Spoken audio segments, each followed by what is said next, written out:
Assalamualaikum warahmatullahi wabarakatuh. Innal hamdalillah nahmaduhu wa nasta'inuhu wa nastaghfir wa na'udzu billahi min syururi anfusina wa min sayyiati a'malina amma ba'du. Kembali lagi bersama Mr. Friendly di acara Edukes. Masih ingat dengan acara Edukes ini sebuah tampilan acara yang dikemas dengan podcast untuk gebrakan baru di dunia pendidikan. Tentunya dan harapannya agar lebih menarik pembelajaran dan penyampaian di kalangan pendidikan. Oke. Tidak sabar saya dan hadirin sekalian, siapa sih bintang tamu yang akan kita dudukkan di kursi panas atau yang akan kita dudukkan di hadapan saya untuk mengulas, mengupas apapun yang kita bahas pada kali ini. Oke, tidak akan sabar. Sekali lagi di sini Ustadz atau Mr. Friendly ulangi jargon karena lama kita tidak edukes ini. Kalau misalnya Ustadz Friendly, Mr. Friendly mengucapkan edukes, semua di rumah dimanapun kalian berada harus bilang educationist podcast. Oke, kembali lagi bersama edukes. Educationist Podcast. Alhamdulillah masih ingat semuanya. Oke, tidak panjang lebar yang Ustadz Friendly, Mr. Friendly sampaikan pada pembukaan. Langsung saja kita panggilkan siapa? Miss Ustadzah Madam. Oke, langsung saja kita panggilkan Ustadzah Hanifah. Beri tepuk tangan dari rumah. Oke.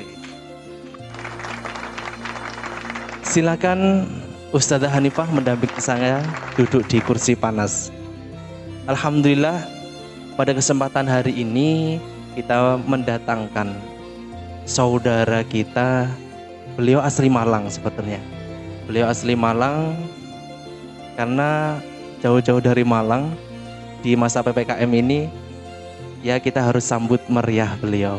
Oke, langsung saja Ustadzah Hanifah, bagaimana kabarnya Ustadzah Hanifah?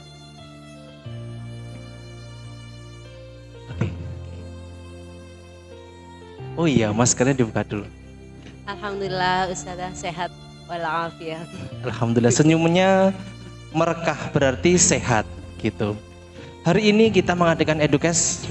Di kesempatan kali ini saya sendiri dan Ustazah Hanifah dipercaya oleh sekolahan AYSP SMK Kediri ini membawakan sebuah tema Ustazah, karena kita mendekati di hari Idul Adha.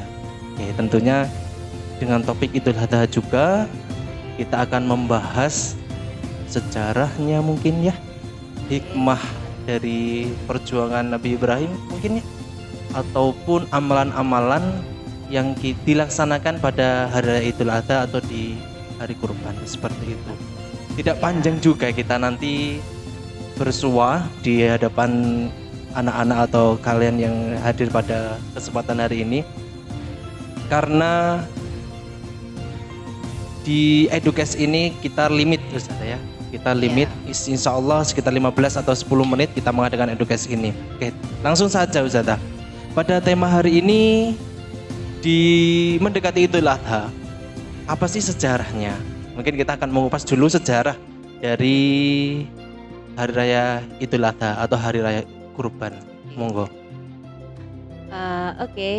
Berbicara mengenai Idul Adha, berbicara tentang Idul Adha pasti identik dengan berkurban ya. Nah, kalau kita berkurban itu mesti identik dengan apa? Ikonnya kurban itu kayak kambing gitu ya. Iya. Nah, kenapa sih kok bisa sejarah dari peristiwa kurban itu berasal dari mana? Kok bisa kita itu disuruh berkurban? Nah, kenapa kok ketika kita berkurban itu identik dengan kambing? Nah, insya Allah kan sedikit saya bahas di sini. Nah, peristiwa kurban itu sendiri Ustadz. Nah, peristiwa kurban itu berawal dari kisah Nabi Ibrahim bersama dengan putranya, yaitu Nabi Ismail. Nah, Nabi Ismail itu adalah putra kandung dari Nabi Ibrahim. Nah, berawal dari suatu hari Nabi Ibrahim itu tertidur di Mina. Nah, bersama dengan ibunya Nabi Ismail itu Ibu Hajar ya. Di Mina itu di siang hari tertidur tiba-tiba itu bermimpi mendapatkan mukjizat dari Allah. Nah, itu bermimpi mengenai diperintahkan oleh Allah untuk menyembelih anaknya. Menyembelih anaknya, di sini anaknya adalah Nabi Ismail. Nah, setelah bermimpi itu Ustaz, Nabi Ibrahim kemudian terbangun dari tidurnya. Kemudian beliau tidak serta-merta langsung menyembelih anaknya, namun Iya. Nabi Ibrahim itu menanyakan dulu kepada anaknya. Di sini adalah Nabi Ismail. Kemudian Nabi Ibrahim bertanya kepada Nabi Ismail, wahai anakku, saya telah mendapatkan perintah berkurban dari Allah, dan itu yang dikurbankan adalah kamu. Saya diperintahkan untuk menyembelih dirimu, gitu. Ya. Nah, di sini Nabi Ismail tidak kemudian saya tidak mau, tidak. Tapi Nabi Ismail dengan ketaatannya Nabi Ismail, karena itu merupakan perintah dari Allah, Nabi Ismail langsung mengiyakan. Karena ini adalah perintah dari Allah, maka silahkan wahai ayahku, silahkan engkau menyembelihku jika itu adalah perintah dari Allah. Ikhlas gitu ya. Iya, Nabi Ismail itu dengan ikhlasnya, meskipun nyawa yang dikorbankan, ketika itu adalah perintah dari Allah, maka Nabi Ismail tanpa berpikir panjang langsung mengiyakan apa yang diperintahkan oleh Allah.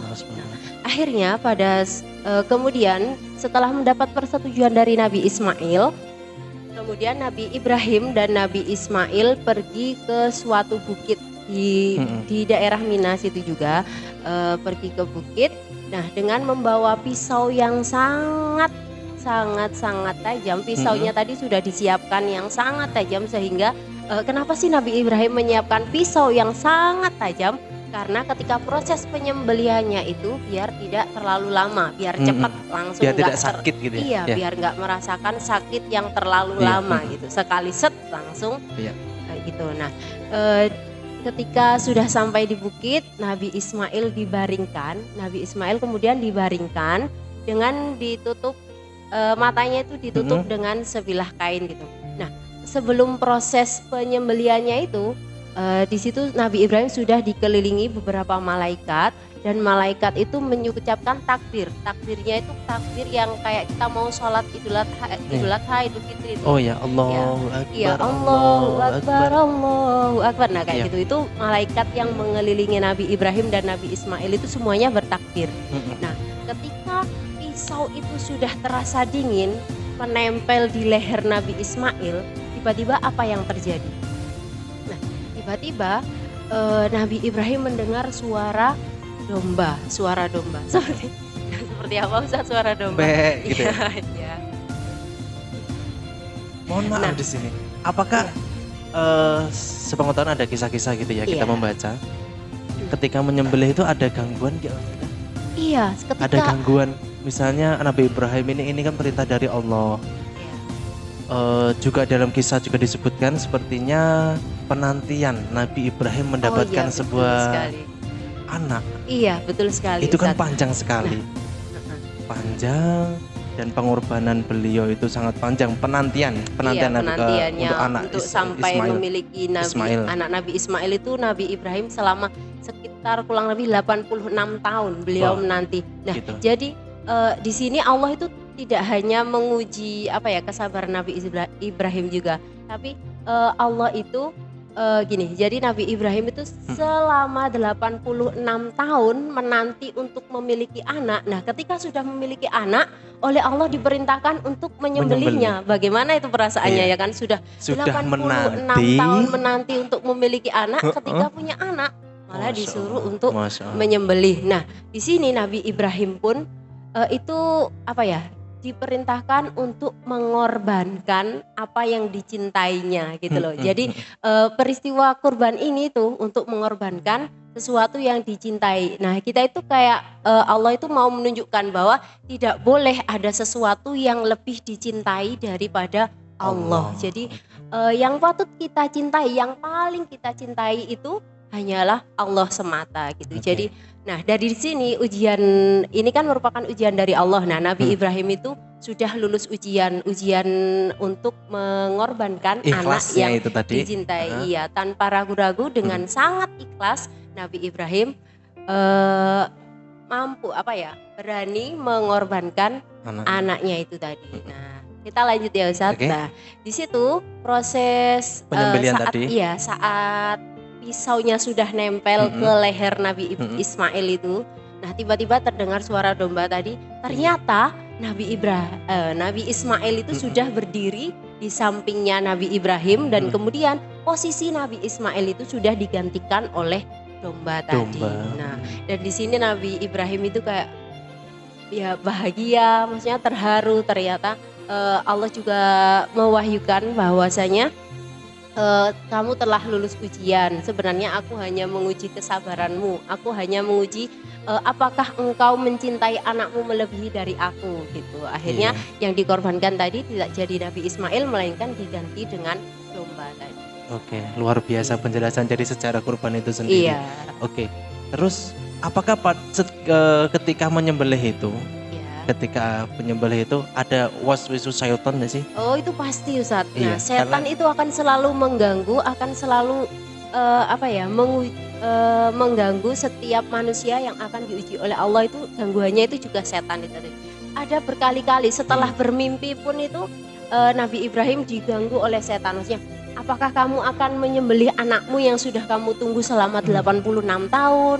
Nah, itu berkali-kali, tidak cuma satu kali. Saat setelah menyampaikan kepada Nabi Ismail dan Nabi Ismail menyetujuinya, itu Nabi Ibrahim pun itu juga diganggu oleh setan. Nah, saat pergi ke bukit, saat mau proses menyembelih itu juga dibisik-bisiki setan. Tapi Nabi Ibrahim dengan keteguhannya, dengan ketakwaannya kepada Allah, karena Nabi Ibrahim hanya mau menjalankan perintah Allah.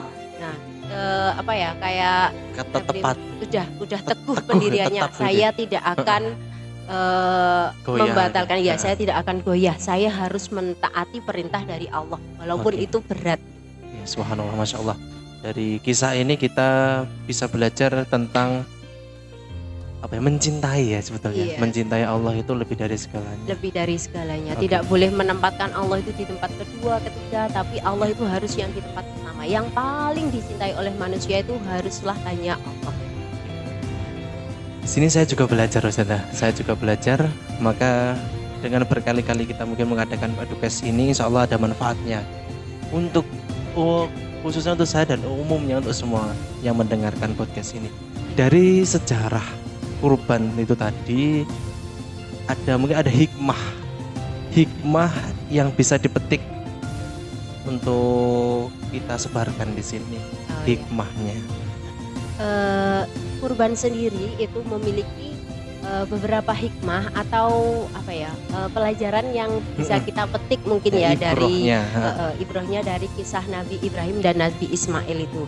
Yang pertama itu adalah meningkatkan ketakwaan kita kepada Allah Subhanahu wa taala. Jadi kita itu misalnya kita berkurban gitu ya, berkurban harta. Kalau dulu kan Nabi Ibrahim disuruh mengorbankan anaknya. Nah, kalau kita ini sekarang kan harta, maksudnya kita disuruh untuk membeli hewan kurban dengan uang hasil jerih payah kita bekerja, terus kita punya uang, kok enak banget gitu ya suruh berkurban. Nah, itu kita untuk meningkatkan ketakwaan kita kepada Allah Subhanahu wa taala. Jadi kita rela mengeluarkan uang kita, tabungan kita untuk dibelikan hewan kurban gitu ya. Jadi itu kita untuk menunjukkan ketakwaan kita kepada Allah Subhanahu wa taala.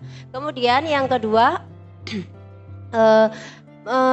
membuktikan bahwa sesungguhnya harta itu tidak boleh lebih dicintai daripada Allah. Jadi bahwasanya harta itu gak boleh kita kayak terlalu cinta dengan harta. Boleh saja harta itu digunakan sebagai jalan untuk menuju ridho Allah gitu ya. Ya salah satunya bisa dengan membelikan hewan kurban itu tadi. Kemudian yang ketiga, nah yang ini sudah pasti ya, kalau kita berkorban itu akan kita berbagi kepada sesama. Jadi daging-dagingnya kurban tadi yang sudah kita korbankan itu kan nanti biasanya dibagikan gitu ya. Nah itu mengajarkan kita untuk berbagi kepada sesama. Orang-orang yang tidak punya uang, orang fakir miskin yang tidak bisa membeli daging gitu ya. Untuk selama hari raya Idul Adha itu bisa merasakan betapa nikmatnya makan daging kurban, betapa nikmatnya makan daging yang biasanya hariannya itu mereka tidak bisa membeli itu. Jadi mereka Iya, bisa merasakan betapa merasa. nikmatnya makan daging-dagingan. Oke, Mungkin itu aja sih Ustadz, sedikit hikmah. Tapi masih ada banyak sekali, tapi yang mungkin sedikit yang bisa kita petik gitu. oke. Dari hikmah tadi mungkin yang paling berkesan untuk saya sendiri yaitu saling membantu, Iya, ya kan? bisa saling Jadi kita membantu antar berbagi, sesama. berbagi kepada sesama karena daging itu di daerah kita, sebenarnya di daerah saya sendiri Iya. jarang kita untuk membeli kambing untuk makan Iya. sehari-hari gitu maksudnya. Iya. Jadi ketika hari Idul Adha kita bagikan daging gitu dari kambing ataupun dari sapi ya, biasanya kalau di iya. Indonesia ya. Kalau di Kalau Indonesia. di luar negeri Kalau atau di Arab bisa unta gitu ya. seperti itu. Tapi kalau di Indonesia kayaknya sapi yang banyak itu sapi sama kambing. Kambing, oke. Terus ini Ustazah, ketika di hari raya Idul Adha kita kan sholat Id gitu ya. Ya. Mungkin ada hal yang perlu kita share atau kita bagikan bahwasanya di hari itu kan kita tidak boleh puasa. Ketika di hari hari Idul Adha itu tidak kita boleh tidak puasa. boleh puasa. Intinya untuk apa? Puasa itu kan hal baik ya. Iya, sebenarnya Puasa itu hal baik. Puasa itu hal baik, tetapi kalau misalnya kita berpuasa di hari raya Idul Adha itu atau hari raya Idul Fitri, tentunya tidak boleh. Tidak boleh, Tidak boleh. diharamkan. Ya, diharamkan kita berpuasa pada hari H-nya atau hari raya Idul Adha ataupun Idul Fitri. Oke, kalau di Idul Adha, kalau di Idul Fitri itu ada puasa 30 hari sebelum kita sholat Idul Fitri. Tetapi kalau di sholat di Idul Adha ada puasa nggak Ustaz? Oh iya, selain kalau Dzulhijjah amalan selain sholat Idul Adha, selain berkurban, nah amalan lain selain itu ada juga amalan lain selain berkurban yang bisa kita lakukan saat bulan Dzulhijjah itu.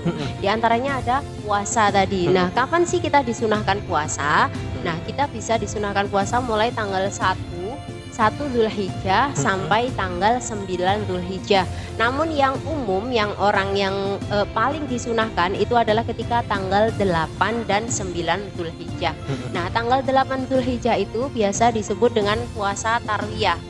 Kalau tanggal 9 Dzulhijjah itu biasa disebut dengan puasa Arafah. Kenapa sih disebut dengan puasa Arafah?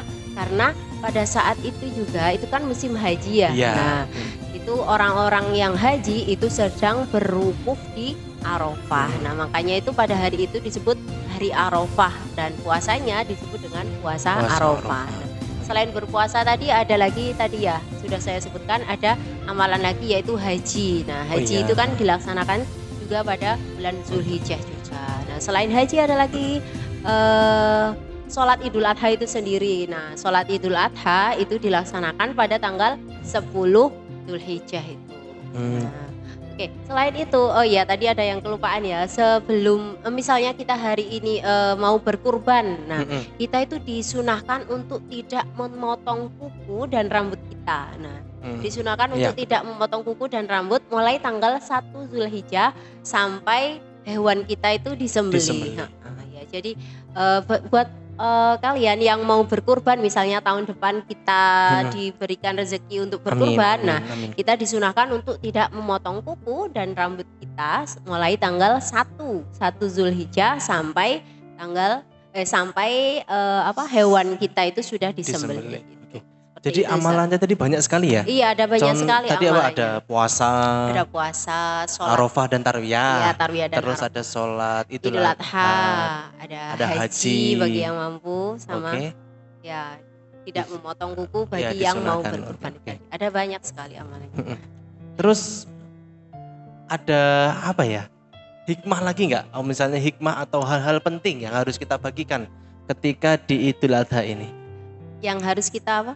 Harus kita bagikan, misalnya sesuatu hal yang penting, misalnya saja ketika kita sholat Id di Idul Adha, sarapan dulu enggak sih? Nah, gitu. Ya. Biasanya kan kalau di Idul Fitri kita disunahkan sarapan ya kalau iya, kalau sebelum sholat Idul Fitri kita disunahkan untuk makan dulu. Nah, tapi kalau sholat Idul Adha kita disunahkan untuk tidak makan dulu sebelum, jadi kayak orang puasa, jadi mulai bangun tidur itu tidak usah makan apa-apa sampai nanti sholat Idul Adha, kemudian setelah sholat Idul Adha baru kita disunahkan untuk makan. Nah ini apa sih tujuannya? Kalau Idul Fitri kok kita disunahkan makan dulu, kalau Idul Adha kok tidak? Nah ini untuk membedakan, jadi karena sebelum sholat Idul Fitri itu kan kita 30 hari sudah puasa, nah kan, nah itu untuk membedakan ketika hari raya, ini hari raya jadi kita kita disunahkan makan dulu. Tapi kalau Idul Adha kan kita nggak wajib puasa, puasanya kan cuma sunnah, jadi kita dianjurkan, disunahkan untuk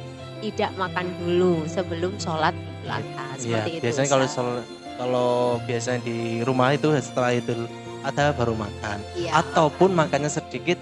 Nanti biasanya ada panitia kurban dari musol atau masjid memberikan daging. Daging itu langsung dimasak, langsung dimakan setelah biar terasa nikmatnya. Kalau kita makan saat lapar itu kan sangat nikmat, apalagi dagingnya itu kan dapat daging. Oke, mungkin cukup Ustazah Hanifah karena kita limit di Edukes ini. Tentunya kita tidak menutup kesempatan dari teman-teman juga. Misalnya ada yang bertanya, nanti bisa di kolom komentar. Insya Allah kita akan upload ini kan nanti. Kita bebaskan untuk bertanya, nanti akan admin ataupun nanti dari admin akunnya juga nanti akan memberitahu kepada Ustazah Hanifah ataupun saya. Tentunya untuk kalian semuanya kita akan buka juga saran dari teman-teman atau saran dari guru atau ananda semuanya, kakak-kakak, misalnya ada Ustadz ingin tema di Edukes seperti ini, mendatangkan tamu seperti ini, insya Allah kita akan wujudkan. Tentunya tidak langsung dan kita akan ada evaluasi dulu. Oke. Terima kasih Ustazah Hanifah telah berbagi dengan saya, dengan teman-teman juga, dengan ananda pada Hari Raya Idul Adha ini dengan tema Idul Adha ini. Semoga kita semuanya di tahun depan atau yang sudah tahun ini bisa berkurban diberi barokah diridhoi Allah Subhanahu wa taala. Dan tentunya di dalam pandemi ini kita berdoa kita diberi kesehatan, kita diberi ketabahan, keikhlasan di dalam pandemi ini juga, kita diberi rezeki apapun itu dari Allah Subhanahu wa taala. Kita diselamatkan, disehatkan keluarga kita, anak-anak kita semuanya. Amin amin ya rabbal alamin. Mungkin itu yang bisa Ustadz Friendly, Mr. Friendly, Ustazah Hanifah atau Miss Hanifah, Madam Hanifah sampaikan pada Edukes di tema Idul Adha ini. Kita akan bertemu di lain kesempatan lagi. Kita bareng-bareng Ustazah ya. Edukes, Educationist Podcast. Oke, thank you. Assalamualaikum warahmatullahi wabarakatuh. Kita dadah-dadah dulu Ustazah. Thank you.